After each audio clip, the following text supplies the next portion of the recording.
Assalamualaikum warahmatullahi wabarakatuh. Sebelumnya perkenalkan, nama saya Titin Dwi Aryani. Saya merupakan anggota kelompok dari kelompok 2 dengan kakak Aslep Nur Fitra Zalianti. Di sini saya akan membuat video remedial terkait dengan pre dan post test dengan mata kuliah Laboratorium Keselamatan dan Kesehatan Kerja. Selamat menyaksikan. Yang pertama itu terkait dengan soal pretest dari alat luxmeter, fan anemometer, dan juga hygrothermometer. Dengan soal yang pertama itu adalah sebutkan SNI yang mengatur titik pengukuran pencahayaan. Jadi titik pengukuran pencahayaan itu diatur dalam SNI 762/2019, di mana untuk ruangan yang memiliki luas kurang dari 50 meter persegi, maka itu dilakukan pengukuran di satu titik yang mewakili 3 meter pangkat 3 atau 3 meter kubik. Lalu yang kedua itu apabila ruangan itu tuh memiliki luas 50-100 meter persegi, maka itu dilakukan pengukuran minimal di 25 titik yang mewakili 3 meter kubik atau maksimal 3 meter kubik. Dan yang terakhir itu apabila suatu ruangan memiliki luas lebih dari 100 meter persegi, maka itu dilakukan pengukuran minimal di 36 titik yang mewakili 3 meter kubik atau maksimal 3 meter kubik.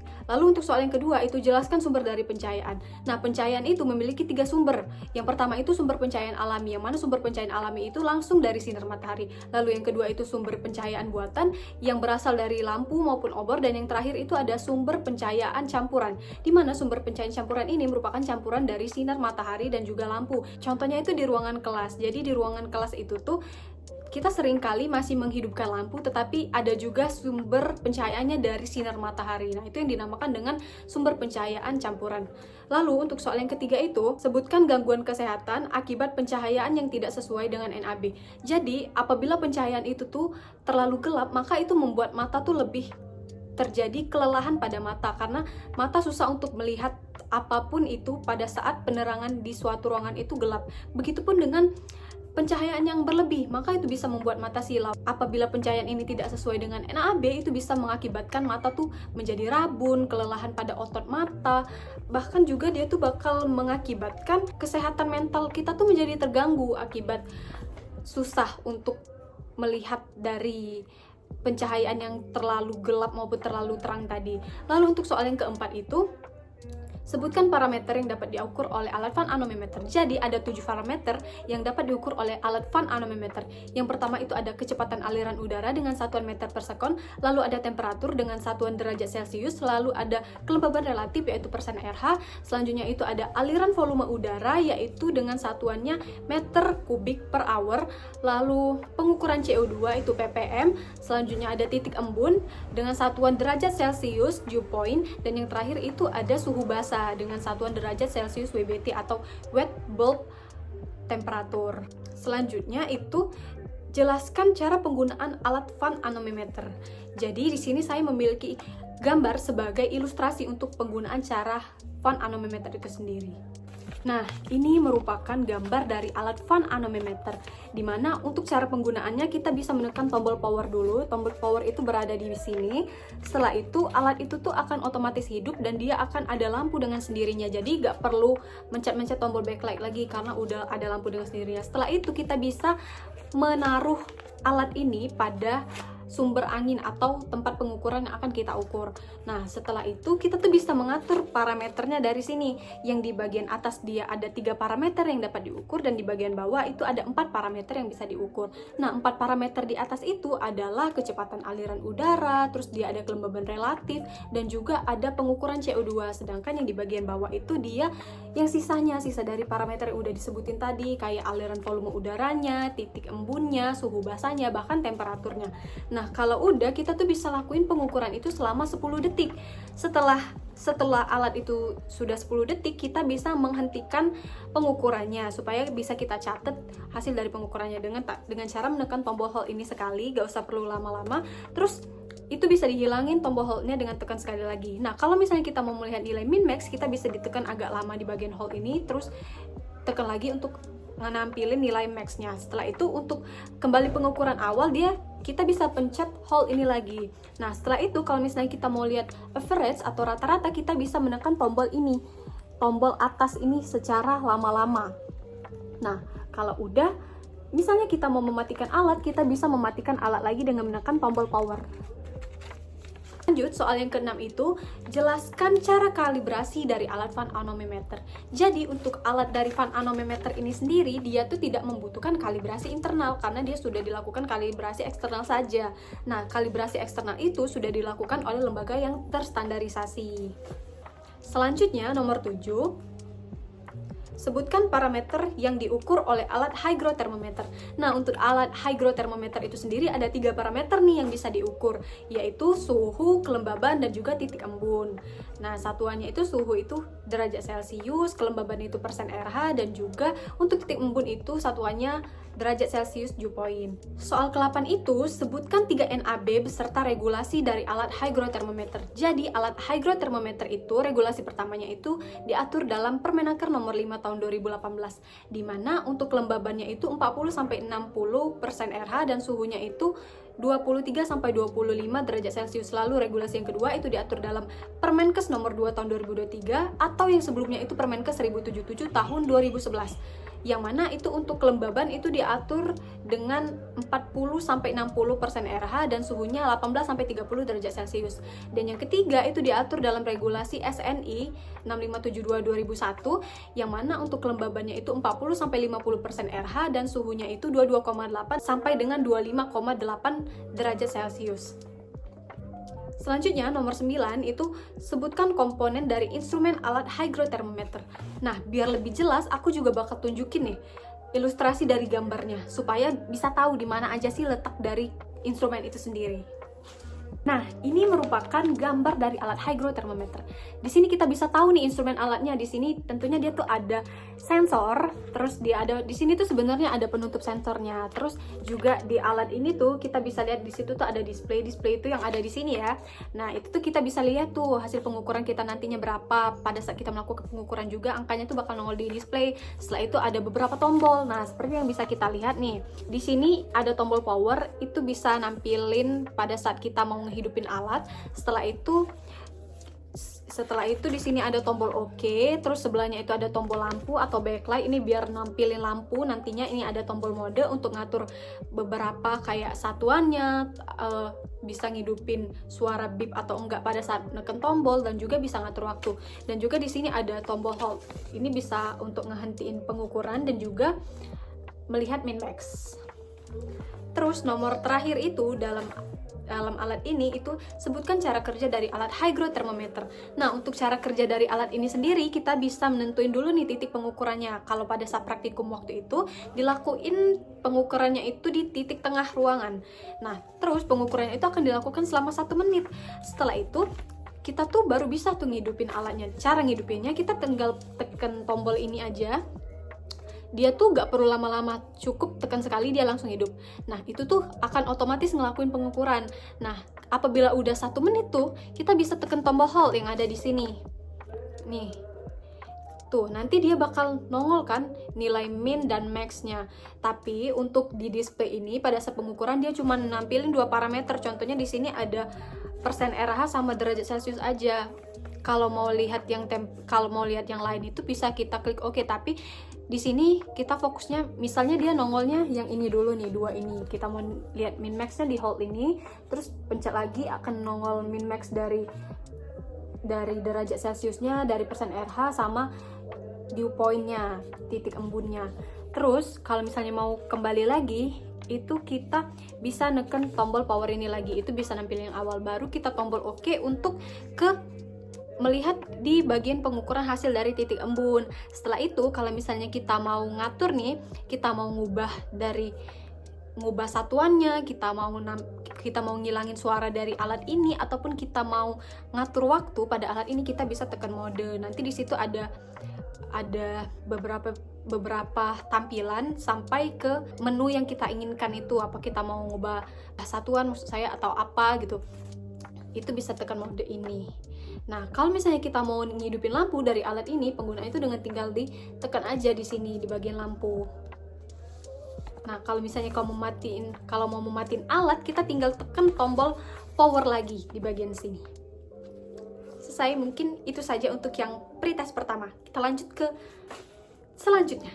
Jadi selain pretest terdapat juga nih perbedaan soal dari post-testnya. Nah, yang pertama itu bagaimana sih kalibrasi dari alat hygrothermometer. Jadi hygrothermometer itu dilakukan kalibrasi secara eksternal, yang mana itu sudah dilakukan oleh lembaga yang terstandarisasi dan tidak ada kalibrasi secara internalnya. Lalu soal yang selanjutnya itu sebutkan regulasi dan NAB dari pencahayaan, khususnya dari alat luxmeter. Nah, jadi itu tuh diatur dalam SNI 6575/2001, di mana untuk ruang baca itu 300 lux dan ruang perkuliahan itu 250 lux. Selain itu juga diatur dalam Permenaker nomor 5 tahun 2018, di mana untuk penerangan darurat dia itu 5 lux, lalu ada halaman dan jalan itu 20, pekerjaan membedakan barang kasar 50, pekerjaan membedakan barang kecil secara sepintas 100, pekerjaan membedakan barang kecil yang agak teliti 200, pekerjaan yang agak teliti terhadap barang halus dan kecil itu 300, pekerjaan yang membedakan barang halus dengan kontras yang sedang itu dia di 500 sampai 1000, pekerjaan yang membedakan barang halus dengan kontras yang rendah itu dia di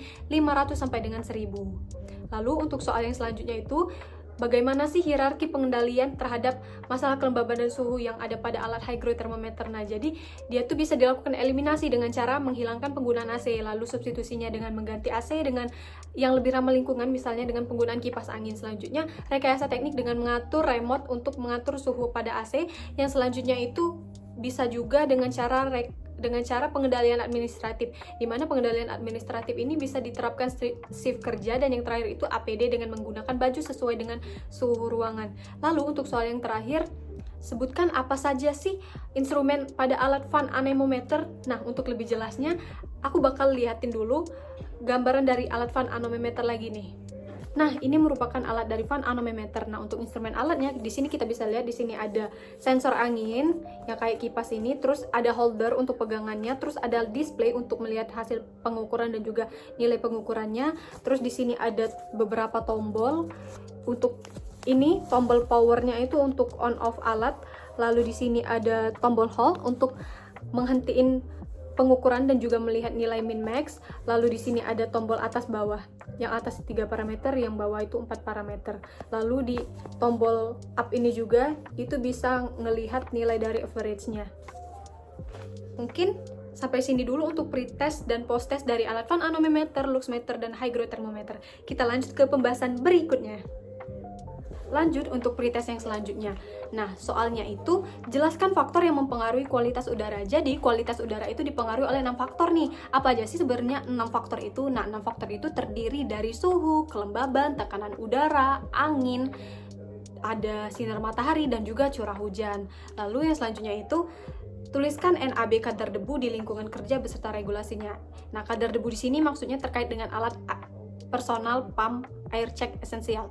Nah, jadi dia tuh diatur dalam Permenaker nomor 5 tahun 2018, di mana untuk inhalable dust itu dia 6 mg per meter kubik, lalu untuk respirable-nya dia di 3 mg per m kubik, dan juga untuk debu logamnya dia di 10 mg m pangkat 3 atau m kubik. Selanjutnya itu, jelaskan apa saja step yang perlu dilakukan sebelum pengukuran personal pump. Jadi sebelum kita melakukan pengukuran, kita akan ngelakuin kalibrasi dulu nih. Tapi sebelum melakukan kalibrasi, kita tuh perlu menimbang filter terlebih dahulu. Nah, filternya itu sebelumnya udah dimasukin ke desikator selama 24 jam supaya dia steril. Nah, setelah itu kita bisa menimbang itu di analytical balance. Nah, kalau udah, kita tuh bisa merakit yang namanya ion sampler. Ion sampler itu tuh bagian dari keseluruhan ini. Nah, yang pertama itu kita bisa, kan sudah ditimbang tuh filternya, terus kita catat hasil dari timbangannya. Nah, nanti filter itu bakal dimasukin ke kaset bottom. Kaset bottom itu yang ini. Terus setelah itu kita masukin filternya dan juga kita tutup dengan kaset top yang bagian ini. Nah, setelah itu kita bisa merakit housing body. Di housing body itu tuh kita bisa masukin ring A. Ring A itu yang ukurannya sedang, yang ini. Terus di front plate-nya, front plate itu yang ini, yang ada tulisan ion sampler. Di front plate itu kita bisa masukin ring C di bagian luarnya dan ring B di bagian dalamnya. Ring B itu yang paling kecil dan juga ring C itu yang paling besar. Nah, setelah itu kan udah dimasukin tuh filternya di dalam kaset bottom dan kaset top yang ini tadi. Kita bisa masukin ini ke front plate-nya, ke yang ini yang udah dimasukin sama ring tadi, dengan yang bagian filter itu tuh masih ngarah keluar, bukan dengan corong itu tuh masuk, corong yang ada pada kaset top tadi itu masuk ke si front plate. Setelah itu bisa kita satuin lagi, kita gabungin lagi dengan housing body. Housing body itu yang ini, yang udah dimasukin dengan ring A tadi sebelumnya. Nah setelah itu kita bisa tutup dulu nih kalau misalnya belum mau dilakuin kalibrasi. Tapi kalau udah mau dilakuin kalibrasi, kita bisa langsung buka, terus kita gabungin sama ini kalibratornya. Kita bisa atur itu yang di bagian atasnya untuk ngencengin sama ngelonggarinya. Nah setelah itu udah tuh dilakuin kalibrasi dengan cara, di sini kan dia tuh ada, ini kan dia ada pompa abu-abu ya. Pompa abu-abu itu tuh selangnya disambungin ke alat flow meternya. Kalau yang hitam, di bagian hitamnya itu nanti dia disambungin ke alat pumpnya. Nah setelah itu kita bisa lakuin kalibrasi terlebih dahulu sebelum melakukan pengukuran dari pump ini sendiri. Nah kalibrasinya itu bisa kita hidupin dulu alat flow meternya yang warna biru. Alat flow meter itu yang ini, dan juga kita bisa hidupin juga alat pumpnya dengan cara di bagian samping ini tuh nanti ada tombol, dan juga kita bisa langsung tekan di bagian atas itu ada tulisan pump dan juga tanda ke bawah. Nah itu dipencet secara bebarengan. Kalau udah nanti difoto atau dicatat hasil dari kalibrasi pertamanya. Lalu yang selanjutnya itu jelaskan cara kerja alat personal pump. Nah jadi kan setelah dikalibrasi dan dirakit itu, kita tuh bisa ngeaplikasiin ini kepada pekerjanya dengan cara kita membawa alat tadi terlebih dahulu, tapi dilepasin dulu dari flow meternya. Jadi kita bawa alat pumpnya aja. Nah itu dilakuin pada pekerja di dekat zona pernafasannya. Nah pengukurannya itu dilakukan selama 6-8 jam. Kalau sudah 6-8 jam itu juga harus diingat bahwa pengukuran itu covernya itu harus dibuka supaya si debu-debunya itu tuh masuk dan bisa ada pada filter itu.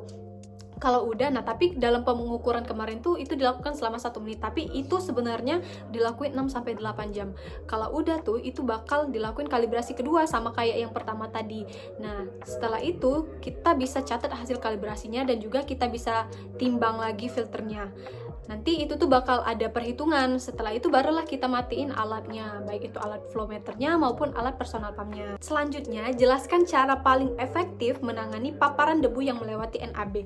Jadi kalau kita membahas terkait dengan cara yang paling efektif, kalau misalnya kita membahas eliminasi dan substitusi, itu gak mungkin, karena debu tuh bisa ada di mana saja dan kita gak bisa kontrol itu. Nah, begitupun dengan rekayasa teknik. Mungkin kita udah ngelakuin hal yang kayak ngefilter debu tapi mungkin nggak maksimal, tapi kita tuh bisa juga yang efektif itu dengan cara menerapkan pengendalian administratif, dengan cara penerapan shift kerja pada pekerja supaya mereka itu tuh gak terus-terusan terpapar sama debu itu, ataupun juga dengan adanya safety sign. Nah terus kita pekerja itu sendiri bisa menggunakan masker supaya bisa meminimalisir dari paparan debu. Selanjutnya, sebutkan instrumen alat dari UV meter. Nah, UV meter itu tuh simple alatnya, dia cuma terdiri dari 3 instrumen. Yang pertama dia ada sensor UV, terus ada display UV, dan juga dia ada tombol power. Jelaskan cara kerja dari alat UV meter. Nah, di sini aku ada ilustrasi alatnya juga nih dari Prinan. Nah, ini merupakan alat dari UV meter. Dia tuh cuma ada 1 tombol, tapi sebelum melakukan pengukuran itu kita tuh harus tahu dulu nih. Jadi ada 3 zona kan dalam pengukuran UV meter. Ada zona penglihatan atau zona mata, terus ada zona siku-siku dan juga zona betis. Nah nanti alat ini tuh akan dijauhkan sejauh kurang lebih 30 cm dari si pekerja. Nah setelah itu baru bisa dilakuin pengukuran dengan cara menekan ini aja, menekan tombol power ini aja. Tapi ini harus ditekan lama-lama karena apabila ini dilepas maka pengukurannya pun akan hilang. Nah pengukurannya itu dilakuin selama 3 kali 30 detik. Setelah itu hasilnya akan dicatat. Lanjut nih, yang selanjutnya itu tuliskan NAB paparan UV meter beserta dengan regulasinya. Jadi UV meter itu diatur dalam Permenaker nomor 5 tahun 2018, dimana untuk regulasinya itu dia tuh satuan dari radiasi matahari itu tuh dia MW per centimeter pangkat 2. Nah di dalam Permenaker itu sendiri. Nah untuk 8 jam paparan dia itu 0,0001, 4 jam itu 0,0002, 2 jam itu 0,0004, 1 jam 0,0008. Lalu untuk yang menitnya 30 menit itu dia di 0,0017, 15 menit 0,0033, terus selanjutnya itu 10 menit 0,005, 5 menit 0,01, 1 menit 0,05. Yang detiknya itu ada di 30 detik 0,1, 10 detik 0,3. Selanjutnya 1 detik dia 3. Terus setelah 1 detik 0,5 detik dia di 6, dan juga 0,1 detik dia ada di 30. Lanjut, pertanyaan selanjutnya itu jenis UV apa sih yang paling berbahaya itu? Jadi UV itu semuanya berbahaya, baik UVA, UVB, UVC, tergantung dengan paparannya. Tapi yang paling berbahaya itu UVC, karena dia bisa menyebabkan ya kerusakan pada kulit yang parah lah intinya. Tapi dia tuh gak sampai menembus ke atmosfer bumi. Nah, soal yang terakhir itu, jelaskan pengendalian dari paparan sinar UV yang melebihi NAB. Untuk eliminasi dan substitusi itu sendiri gak mungkin kita lakuin, karena kita gak mungkin ngehilangin dari sinar ultraviolet itu sendiri. Tapi kita bisa melakukan rekayasa teknik dengan misalnya penambahan kanopi supaya gak terlalu panas nih. Dan juga untuk administratifnya kita bisa nerapin shift kerja ataupun safety sign bahwa itu tuh di luar ruangan. Jadi ya kita perlu make APD juga. Nah, untuk shift kerja itu sendiri yang di administratif tuh tujuannya biar si pekerja itu gak terus-menerus terpapar sama dari sinar ultraviolet itu sendiri. Dan APD-nya itu kita bisa menggunakan baju yang sesuai dengan keadaan. Misalnya dia panas itu ya dari ultraviolet, kita bisa menggunakan baju yang jangan hitam, karena hitam tuh bakal menyerap panas. Terus bisa menggunakan topi, bisa menggunakan kacamata, bisa menggunakan baju yang panjang, dan lain sebagainya. Mungkin sampai situ dulu ya untuk alat dari UV meter dan juga personal pump air check esensial. Lanjut ke soal berikutnya. Untuk pretest yang selanjutnya itu terkait dengan alat ISBB, solarimeter, dan juga vibration meter. Dengan soal yang pertama itu adalah sebutkan 3 parameter yang diukur oleh alat ISBB. Jadi ISBB itu mengukur parameter suhu kering, suhu basah, dan juga suhu bola. Dan yang soal kedua, sebutkan bahan yang diperlukan untuk menggunakan alat ISBB. Jadi bahan yang diperlukan itu adalah aquabides. Soal yang ketiga, sebutkan instrumen alat ISBB beserta fungsinya. Nah, di sini saya mempunyai gambar hasil printan untuk ditunjukkan. Dan di mana saja sih letak instrumennya? Jadi untuk instrumen dari alat ISBB atau WBGT ini sendiri, kita bisa lihat di sininya tuh ada probe dulu, di mana probe ini nih ada 3 parameter seperti yang sudah disebutin tadi. Ini adalah suhu untuk suhu basah, ini suhu bola, dan juga ini untuk suhu kering. Nah, terus instrumen selanjutnya itu di sini udah ada layar display untuk melihat pengukurannya. Selanjutnya di sini ada beberapa tombol nih, kita bisa lihat di sini ada tombol on off untuk menghidupkan dan mematiin alatnya. Terus ada tombol ESC untuk kembali.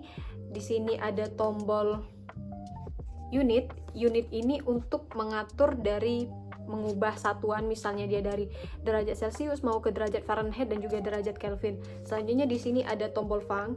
Tombol fang ini berfungsi untuk melihat nilai min max dan juga average beserta clear fang. Nah, clear fang itu kan nanti ada pilihan yes atau no. Nah, itu bisa kita pencet di instrumen yang ini. Jadi ini fungsi dari instrumen ini adalah untuk yes atau no. Setelah itu ada enter di sini untuk oke lah ibaratnya tuh ya. Terus ada mem ini untuk melihat log, dan juga menu ini untuk pengaturan dari alat ini sendiri. Nah, di instrumen alat ini sendiri terdiri dari beberapa hal seperti yang saya sebutkan tadi. Lalu soal yang selanjutnya itu, sebutkan NAB dari sinar UV menurut internasional dan nasional. Jadi menurut internasional, sinar UV itu tuh diatur dalam World Meteorological Organization, di mana itu nilainya itu 120, satuannya itu W per M pangkat 2. Nah, untuk yang nasionalnya sendiri dia sama seperti yang di UV meter tadi, dia diatur dalam Permenaker nomor 5 tahun 2018, di mana dia itu satuannya itu masih dalam MW per cm pangkat 2. Nah, dengan 8 jam paparan itu 0,0001, 4 jam itu 0,0002, 2 jam 0,0004, 1 jam 0,0008. Lalu 30 menit 0,0017, 15 menit 0,0033, 10 menit 0,005, lalu 5 menit dia di 0,01, 1 menit 0,05. Lalu selanjutnya itu dia ada di 30 detik, yang mana untuk 30 detik itu dia tuh 0,1, 10 detik 0,3, 1 detik itu dia di 3, selanjutnya di 0,5 dia di 6, lanjut di 0,1 detik dia di 30. Nah, kalau misalnya mau ngubah dari alatnya itu sendiri kan dia ada satuannya yang nongol di alat solarimeter tuh, dia ada satuan yang kayak internasional tuh, yang W per meter pangkat 2. Tapi kalau mau diubah ke yang kayak di satuan nasional itu bisa dibagi 10. Lanjut, soal berikutnya itu jelaskan perbedaan dari solarimeter dan UV meter. Nah, kedua alat itu tuh memang seperti terdengar sama, namun dia memiliki perbedaan. Kalau dia alat solarimeter, dia bisa mengukur seluruh dari radiasi ultraviolet. Contohnya itu dia bisa mengukur sinar inframerah, sinar gamma, sinar ultraviolet. Kalau misalnya dia UV meter, dia cuma bisa mengukur sinar ultraviolet. Soal selanjutnya itu apa saja sih hal yang perlu diperhatikan saat melakukan pengukuran solarimeter. Nah, jadi di alat solarimeter itu kan dia tuh ada sensor tuh. Sensor kayak gini. Nah, itu perlu kita perhatikan tuh, dimana untuk sensor itu tuh dia harus menghadap di bawah matahari, dan juga gak boleh ada yang menutupi sensor itu sendiri. Nah, si pengukur ataupun orang di dekat itu tuh juga kan itu gak boleh ada yang halangi ya. Nah, jadi si pengukur tuh juga gak boleh menggunakan baju yang memantulkan cahaya, karena dia akan berpengaruh pada saat pengukuran itu nantinya. Soal yang selanjutnya itu jelaskan jenis getaran. Nah, getaran itu sendiri tuh ada dua. Yang pertama itu hand arm vibration dan juga whole body vibration. Untuk hand arm vibration itu tuh getaran yang ada pada tangan ya. Pengukurannya juga pada tangan, yaitu pada lengan dan tangan. Nah, nanti pengukurannya itu akan dengan menggunakan vibration meter dengan membutuhkan handband sebagai perekat untuk alat itu nantinya. Kalau whole body dia itu kan di seluruh tubuh ya. Nah, dia tuh menggunakan perantara pengukurannya nantinya tuh dengan piringan hitam. Lanjut, tuliskan NAB getaran beserta regulasi. Jadi getaran itu tuh dia tuh diatur dalam Permenaker nomor 5 tahun 2018, dan sama saja untuk yang lengan dan tangan dan juga seluruh tubuh itu sama di Permenaker nomor 5 tahun 2018. Nah, untuk bagian lengan dan tangan itu sendiri dia tuh untuk 6 sampai 8 jam dia di 5. Ini satuannya meter per detik pangkat 2 ya. Terus kalau yang 4 sampai kurang dari 6 jam itu dia 6, 2 sampai kurang dari 4 jam 7, 1 sampai kurang dari 2 jam 10, 0,5 sampai kurang dari 1 jam itu 14, dan yang terakhir itu kurang dari 0,5 jam itu dia di 20 meter per detik pangkat 2. Itu untuk pengukuran lengan dan tangan.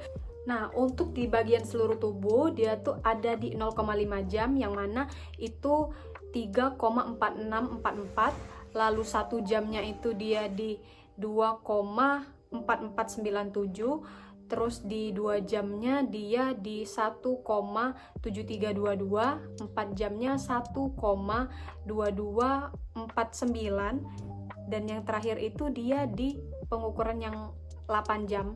Itu di 8 jam itu tuh dia 0,8661. Soal yang selanjutnya, jelaskan dampak buruk getaran yang melebihi NAB. Jadi getaran yang melebihi NAB itu bisa mengakibatkan kesemutan, mengakibatkan gangguan pada otot, dia juga bisa nyebabin hand arm vibration syndrome, bisa nyebabin juga low back pain atau nyeri pada punggung dan lain sebagainya. Karena getaran itu kan membuat tubuh kita tuh jadi gak nyaman lah sebenarnya dalam bekerja sehari-harinya. Dan yang soal terakhir, jelaskan cara kerja dari alat vibration meter. Nah, di sini saya juga memiliki gambar dari alat vibration meter itu sendiri, bisa kita lihat ini. Nah, kan tadi udah dijelasin ya, vibration meter tuh bisa pengukuran pada lengan dan tangan dan juga di seluruh tubuh. Nah, kalau lengan dan tangan tuh pakai handband kayak gini perantaranya. Sebelum kita menghidupkan alat, kita tuh perlu mendownload aplikasi HFM 200 terlebih dahulu. Yang itu tuh ada di aplikasi di Android.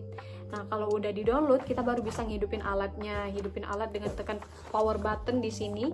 Nanti di power LED tuh dia bakal berwarna biru, dan di status LED dia bakal berwarna hijau kalau misalnya dia udah hidup. Setelah itu, kalau alatnya udah dihidupin, itu nanti bakal disambungin ke wifi yang ada di handphone dengan aplikasi FM yang udah di-download sebelumnya tadi. Nah, kalau udah di-download, itu bisa kita masukkan tuh alat ini ke handband tadi, atau kita sambungin ke piringan hitam sesuai dengan yang kita mau. Nah, di HP itu kita pilih dulu tuh. Kita bisa pilih di tampilan HP itu kan nanti akan ada garis 3 di pojok kanan. Kita bisa tekan terus pilih setting dan juga setup. Kita bisa pilih mau ukur yang hand arm vibration atau whole body vibration. Setelah itu baru kita bisa melakukan pengukurannya. Nah, kalau udah nanti kalau misalnya kita mau mulai itu di bagian HP itu di bagian tengahnya kita bisa pencet untuk mulai dan juga bisa ngejedanya dengan tekan tombol itu lagi.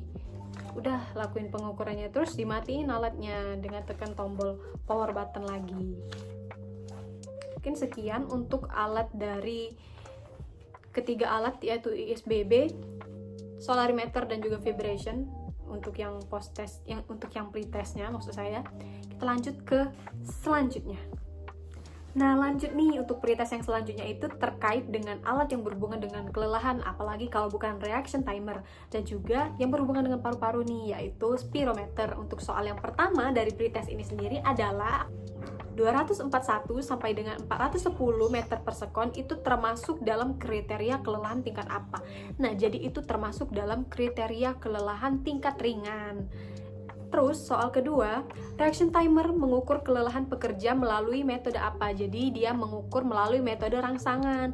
Soal ketiga, sebutkan faktor risiko kelelahan kerja. Jadi kelelahan kerja itu bisa disebabkan dari faktor pekerjaan nih. Misalnya dia karena shift kerjanya, misalnya jam kerja yang diberikan oleh atasannya itu juga berlebihan, misal juga shift kerja malam. Nah, dan juga beban kerja yang ada pada pekerja itu tuh bisa nimbulin pekerjanya itu terjadi kelelahan. Selanjutnya itu faktor non pekerjaan, misalnya dari masalah pribadi yang dimiliki oleh pekerja itu seperti apa, terus gangguan tidur yang dialaminya seperti apa. Lalu bisa juga tuh dari faktor eksternalnya, kayak lingkungan kerjanya tuh yang monoton, tanggung jawab pekerja, adanya konflik di lingkungan kerja, terus menurunnya motivasi pekerja, dan juga sama kayak yang tadi itu jam kerjanya yang tidak sesuai. Lalu untuk internalnya itu mungkin bisa dari jenis kelaminnya, umur, status gizi, dan juga tingkat kesehatan yang ada pada si pekerja itu sendiri. Lanjut soal selanjutnya itu, sebutkan 2 jenis rangsangan pada alat reaction timer. Jadi untuk rangsangan yang ada pada alat itu sendiri ada rangsangan suara dan juga rangsangan cahaya. Lanjut, sebutkan minimal 3 dampak kelelahan kerja. Nah, kelelahan kerja itu sendiri dia bisa menimbulkan menurunnya motivasi pekerja. Terus juga dia bisa menurunkan produktivitas pekerja dan juga berisiko terhadap terjadinya kecelakaan kerja. Selain itu, karena adanya kelelahan itu akan membuat pekerja tuh sering merasa lemes, ngantuk karena dia kelelahan tadi dan juga gangguan pada otot tubuh mereka. Soal selanjutnya, sebutkan interpretasi dari hasil pengukuran yang menunjukkan pernafasan restriksi 30% sampai 59%. Nah, untuk 30 sampai 59% di restriksi itu dia termasuk dalam kategori sedang.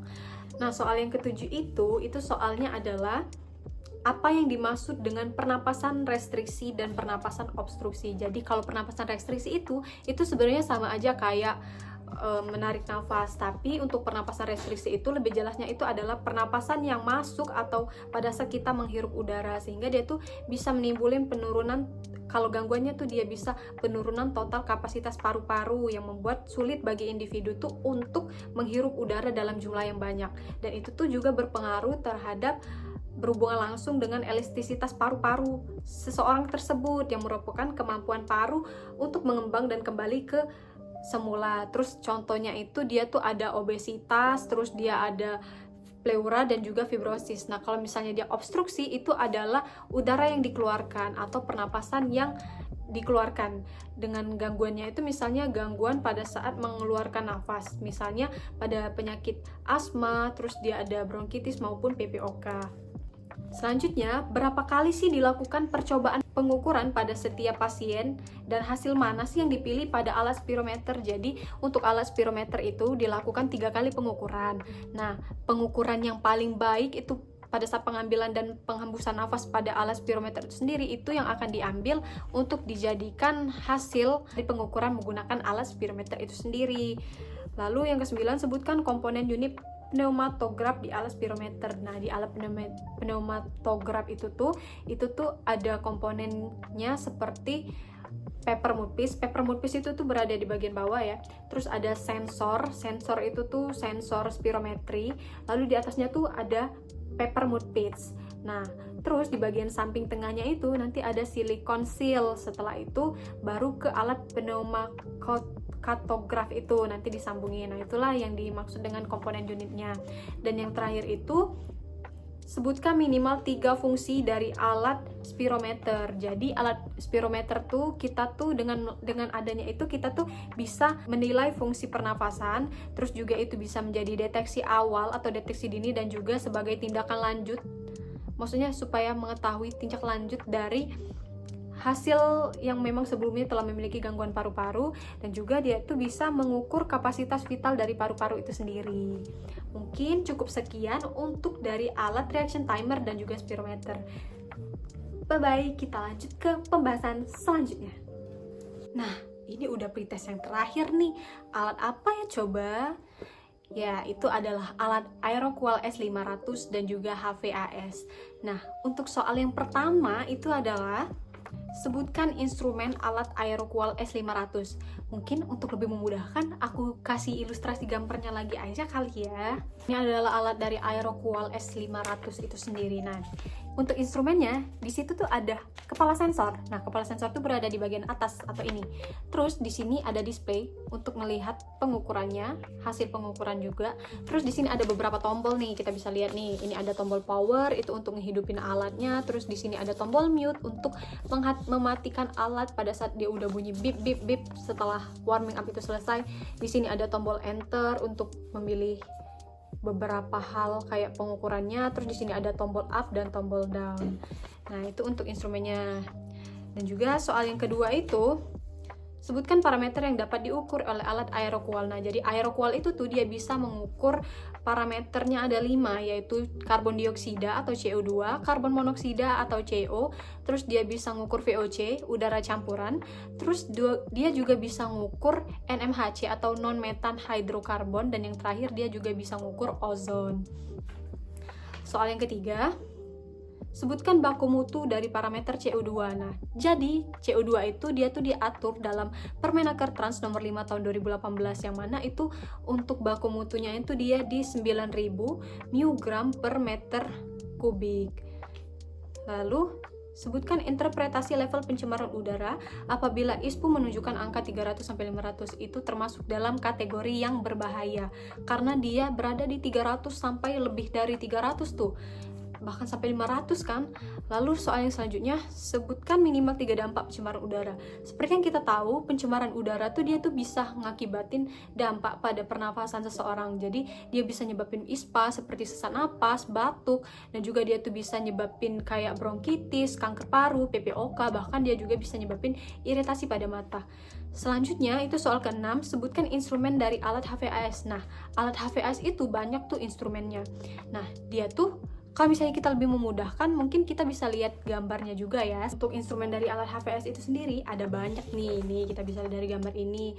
Nah, jadi itu tuh ada, pokoknya dia tuh ada tombol on nanti di bagian samping kalau nggak salah ini. Lalu juga dia ada ring A, ring B, pengunci ring A, ring B, dia ada di sini dan juga di bagian dalamnya nanti. Terus ini ada motor speed control instrumennya, ini juga untuk ngatur timer juga itu bisa. Lalu di sini dia ada indikator dan juga ada kabel penyambung ke listriknya.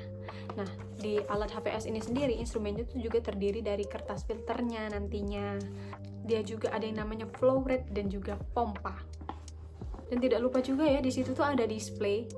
Terus soal yang selanjutnya itu, sebutkan parameter yang dapat diukur oleh alat HVAS. Nah, parameter yang dapat diukur oleh alat HVAS itu cuma satu, yaitu ini untuk alat HVAS portable ya. Kalau HVAS portable itu dia cuma bisa mengukur TSP atau total suspend particulate. Nah, terus lanjut soal yang selanjutnya. Apa yang perlu diperhatikan saat menggunakan alat HVAS? Nah, saat menggunakannya itu juga kita tuh harus memperhatikan tuh si kertas filternya tuh gak boleh sobek. Terus tuh juga tangan si pengukur itu tuh harus dalam keadaan bersih. Nah setelah itu juga pengukuran tuh idealnya tuh menggunakan tripod supaya gak banyak gerak, karena itu tuh bisa nyebabin nanti si kertas filternya tuh jadi sobek. Dan juga kita tuh bisa dengan melakukan pengukurannya tuh di atas 1,5 meter lah dari permukaan, dan tidak boleh ada yang menutupi kayak dinding maupun pohon, itu gak boleh menutupi. Jangan lupa ya, itu filternya tuh harus ditempatin di tempat yang tepat, gak boleh salah dengan kertas yang bertekstur tuh ngarah keluar. Terus soal yang selanjutnya itu, sebutkan baku mutu dari partikulat debu kurang dari 100 mg per M43. Nah itu tuh sebenarnya sama aja kayak TSP, tapi ya memang TSP itu kan di bawah 100 mg per M43 atau M kubik. Nah itu tuh dia tuh berada di baku mutunya tuh di PP nomor 22 tahun 2021 dan juga Permenkes nomor 2 tahun 2023, yang mana untuk nilai TSP itu 230 mg per M kubik. Lalu soal yang terakhir itu, apa kepanjangan dari HVAS? Mudah sekali, tapi HVAS itu adalah High Volume Air Sampler. Oke, mungkin cukup sekian ya dari saya. Apabila ada salah kata, saya mohon maaf. Saya akhiri dengan wassalamualaikum warahmatullahi wabarakatuh.